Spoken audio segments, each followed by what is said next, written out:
Yes sir, it is finally time. We're going to be installing my MHD Flex Fuel Kit. So huge shout out to the guys over at MHD. They actually sent me this kit for the car. It's going to play a huge role. I've had it for a while to be honest, but I was getting everything all dialed in with the suspension, stuff like that. Plus winter is like just officially ended, so my boy has some ethanol. As y'all know, we don't have ethanol on pump in Canada, so I do have a little plug I get it from. He got some ethanol coming in next week, so I'm going to install this thing, and hopefully sometime next week we'll be running some of that ethanol. For anyone wondering what this kit does, the MHD Flex Fuel Kit measures the ethanol content in your fuel and automatically adjusts the tune to match. That means you're not limited to a specific blend like E40. With Flex Fuel enabled, the car can safely run anything from regular pump gas all the way up to E85, with the tune adapting based on the ethanol content detected by the sensor. So that means if you have a stock high pressure fuel pump, stock fueling system, you can safely run any ethanol mixture you like as long as you have the feature enabled. Make sure you guys disconnect your battery. Look at that plate though. Yes sir. You just want to come in here and remove the negative terminal, a bunch of wiring for like the stars, the plates as you guys see.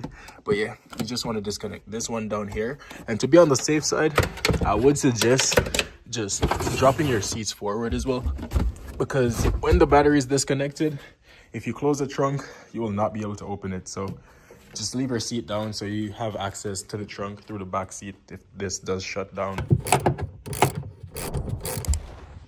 And once you pop this off, you just want to put a rag under there as well so it doesn't accidentally reconnect. So to start off, I'm actually going to take all these off. You'll want to take off all this trim, remove your engine cover. For these little ones, you just take the same 10 mil and give them half a turn.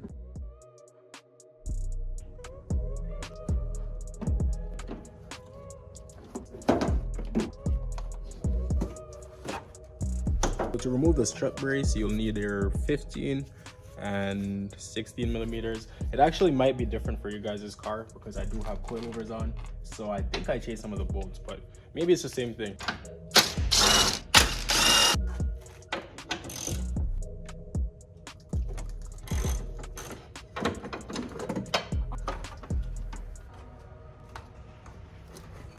All right, there we go. It's looking all empty right now, so we do have access to here. We're going to be releasing this line just to release the fuel pressure. And remember, make sure you guys disconnect the battery before doing any of this. And over here, this is where the sensor is going to be installed. So we're going to jump the connection on this one. I've heard some people say you can use this side as well, but for the F chassis, we're going to be doing this one. So yeah, this is a DME right here. We're going to plug in the Flex Fuel Kit to that as well. It's not the first unboxing. I already took it out just to check out everything, but yeah. And I'll actually just pop this DME cover off while we're here. You see. So yeah, I'm going to be loosening this one. Put like a rag under there so you don't get gas everywhere. And this is just a 17. Maybe it's like 16, but this works. So oof, there we go. You don't have to take it off all the way, just make sure it releases that pressure. Yeah, like that. Now we're good. Over on this side, we're going to be jumping in this end like I said, so you'll have to remove this little clip right here. You guys see that little C clip? You just want to get that off, and you'll slip that fuel line off as well. There we go.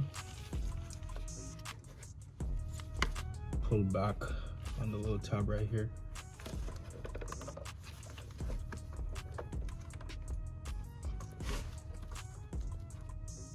There we go. Got some fuel coming out of there too. It's actually pretty nice though, how they made this, so you don't gotta release any screws. It's just kind of like slips right in. There's a lot of gas in that.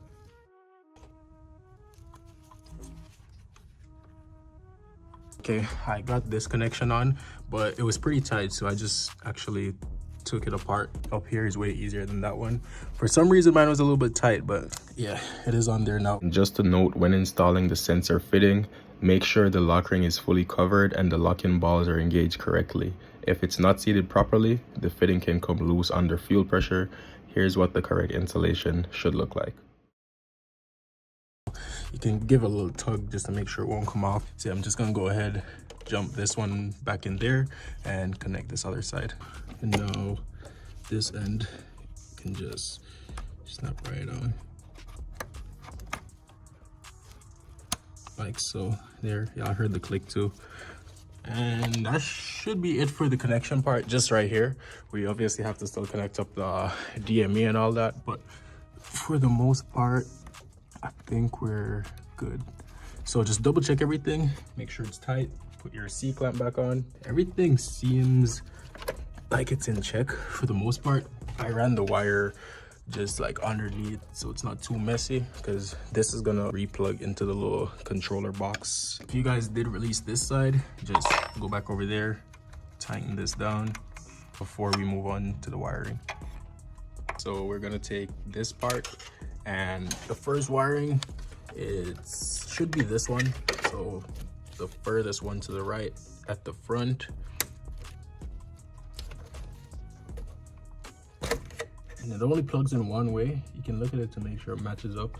Do not force it. If it doesn't go in the first time, you know, it's more than likely the wrong way around. There we go. You heard that little click. Reconnect this end, like so. The other end of this is what goes back into the little box that I disconnected earlier. On the other part, this is your ground. So we are gonna be grounding the wire. It's pretty simple. Don't let this scare you out because it sounds like wiring. It's this little bolt right there, if you guys see it. That's the ground, and there's already a ground on there actually. So you just release that bolt a little bit, slip this over, retighten the bolt on top of that, 10 millimeter. And if you guys have one of the wrenches that, like the ratcheting ones, it's way easier, but I don't, so I'm gonna just have to make this one work. So the same way that one is on, that's how you're gonna connect your little piece. Slip it right between the nut like that, and you just wanna tighten it back down. You don't have to go crazy tight because it wasn't tight to start with. So now I'm just gonna do all this wiring, but before I do that, I'm gonna connect my battery, make sure this works. It should light up. That's it. I've been out here for like 30 minutes, plus I'm recording. Let's reconnect this thing.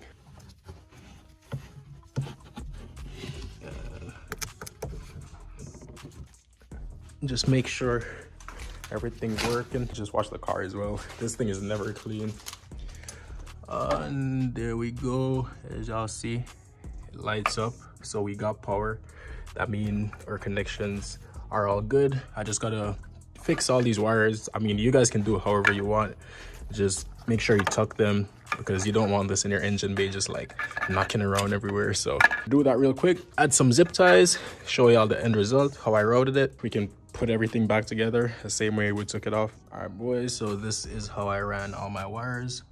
I just have the controller right there, zip tied it to that.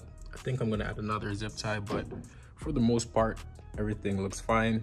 The DME cover, it also fits back on, so that's pretty nice. There we go.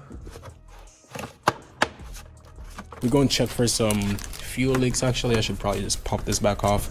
I'll give it a little startup, make sure we're good. Yeah, that's the MHD Flex Fuel Kit installed. We are fully prepared for ethanol. I was running ethanol last year, as you guys saw. I didn't have the Flex Fuel Kit, so I just ran it for a little bit. Now we can safely do that all the time. Yes, sir.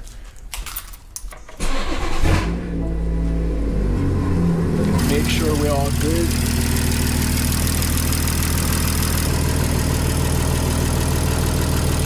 Everything looks good for the most part, no leaks. I'll just let it run for a little bit, check everything again before I go driving. But thank y'all for watching this video. Hopefully this helps you guys if you want to install the Flex Fuel Kit yourself. It is a very simple install. I'm really glad how MHD just made it simple, because this is my first time running a Flex Fuel Kit or anything like that. So yeah, huge thank you to them one more time. Link will be in the description if you guys want to grab one of those. Thank y'all for watching. I'll catch you guys whenever I get some ethanol in this thing, and we'll take it on a nice little POV drive.